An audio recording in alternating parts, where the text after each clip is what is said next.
తరుణ్ భాస్కర్ దాస్యం దర్శకత్వం వహించిన చాలా మంది ఇష్టపడే బడ్డీ కామెడీ ఈ నగరానికి ఏమైంది సీక్వెల్ ప్రకటనతో తిరిగి వచ్చింది. ఈ చిత్రం 7వ వార్షికోత్సవాన్ని పురస్కరించుకుని రెండవ భాగం రాబోతోందని నిర్మాతలు అధికారికంగా వెల్లడించారు. ఈన్ రిపీట్ అనే పేరుతో ఈ సీక్వెల్ కథను యుఎస్కి మారుస్తుంది. అక్కడ కార్తీక్ చిరకాల కల చివరకు కేంద్రంగా మారుతుంది. సాయి సుశాంత్ రెడ్డి ఆ పాత్రలో తిరిగి వస్తాడు. అసలు తారాగణంలో విశ్వక్ సేన్, సాయి సుశాంత్ రెడ్డి, అభినవ్ గోమటం మరియు వెంకటేష్ కాకుమాను ఉన్నారు. వీరందరూ వారి పాత్రలను తిరిగి పోషించడానికి సిద్ధంగా ఉన్నారు.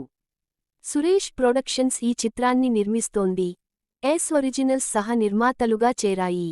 సంగీత స్వరకర్త వివేక్ సాగర్ కూడా తిరిగి వస్తున్నారు. మరో చిరస్మరణీయ సౌండ్ ట్రాక్ను సృష్టించే లక్ష్యంతో ఉన్నారు.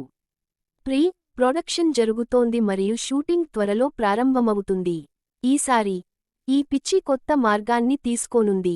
కన్యారాశి బృందం వారి సిగ్నేచర్ గందరగోళం, ఆకర్షణ మరియు కామెడీతో మీ దినచర్యను మరోసారి క్రాష్ చేయడానికి సిద్ధంగా ఉంది. ఈన్ టైటిల్ లోగోను తెలుగు అక్షరాలు తిప్పి ఉపయోగించి రూపొందించారు మరియు ట్యాగ్లైన్ ఎలినాటి శని పోయింది కన్యారాశి టైం వచ్చింది అని రాసి ఉంది మరియు బ్రీఫ్కేస్ గాలిలో ఎగురుతున్నట్లు మనం చూస్తున్నాము.